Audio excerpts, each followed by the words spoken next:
После година дена битка со пандемијата COVID-19, можам да заклучам дека оваа држава и оваа влада има тотален хаос и распад, како економски, така и здравствен. Меѓутоа да почнеме од самиот почеток. Влеговме во оваа битка директно изложени заедно со колегите, без доволно опрема и без она што треба да представува масовно тестирање, за после година дена да имаме буквално распад или неспроведување на она што е за нас најпотребно во овој момент, а тоа е масовната имунизација, која што во моментов не само во светот, туку и кај нашите соседи се одвива со убрзано темпо и е во напредна фаза. Да повторам, Македонија има набавено до сега во овие 4 месеци 0 вакцини.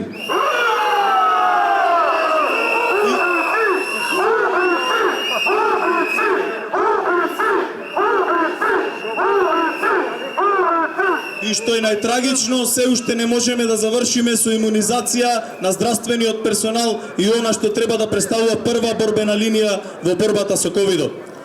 Директно на совеста на Заев и Филипче, заради 0 набавени вакцини, се и големата бројка на починати во изминативе 3 месеци и реално се тие кои што треба да ја понесат оваа одговорност. Меѓутоа, тие не понесуваат ниту морална одговорност. Затоа е потребно и да имате љубов кон својата држава и љубов кон својот народ, кој што тие во овие 4 години константно ни го докажуваат дека се далеко од љубов кон својата татковина и народ. Да беше ВМРО, ке имаше набавено вакцини и во тоа сите се убедени, меѓутоа реалноста е таква каква што е и одговорност мора да има и ке има. А нема набавено затоа што беа побитни провизиите со Фантом фирмата создадена во Самоа со сестринска подружница во Хонг Конг по дупло поголеми цени и тоа представува катастрофа за оваа држава.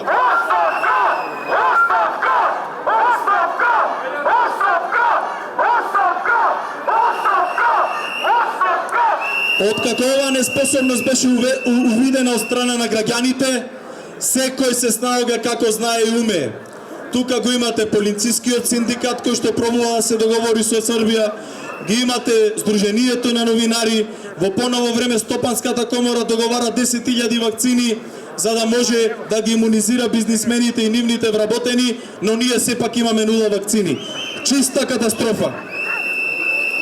По набавка на вакцините сме и 5-та земја, ама за жал од позади и немаме никаква вакцина набавено и сме во редот на земји како што се Бразил, Уганда, Света Хелена и ред други земји.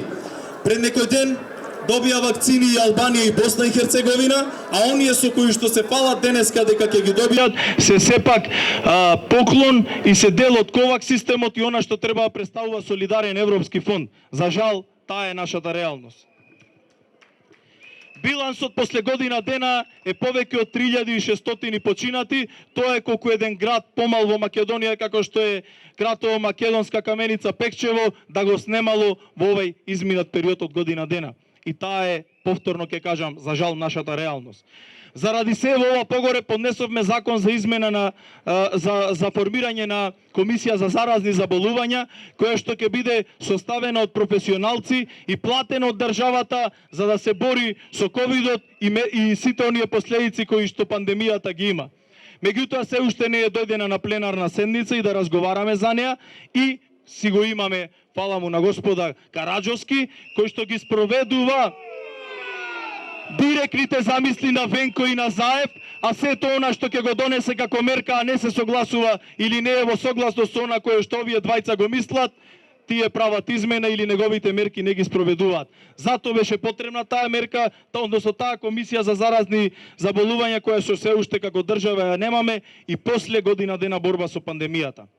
Имаме полни капацитети болнички, имаме рекордни боци со кислород потрошени, имаме уморна прва борбена линија, немаме вакцини, немаме на позитивна листа лекови како што се Ксарелто и Клексан а и сето тоа е спроведено, односно проследено заедно со огромните трошоци потребни за хоспитализација и лекување во приватните установи, а моќта на граѓаните, економската моќ е повеќе од видлива, со оглед на тоа што ќе го додадеме и фактот дека 60.000 сограѓани ги изгубиле своите работни места за време на оваа пандемија.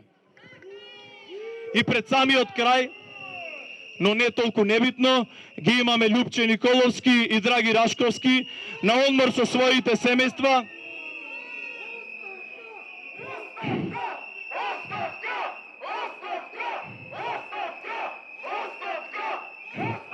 На одмор со своите семејства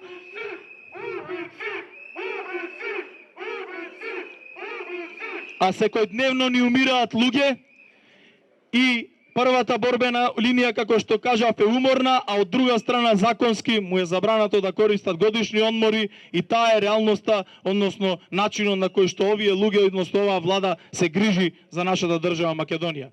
Затоа оставка за Заев и Филипче би представувала и тоа како спас за Македонија. Време е да направите нешто добро за Македонија, а тоа е што побрзо да си одите. Ви благодарам.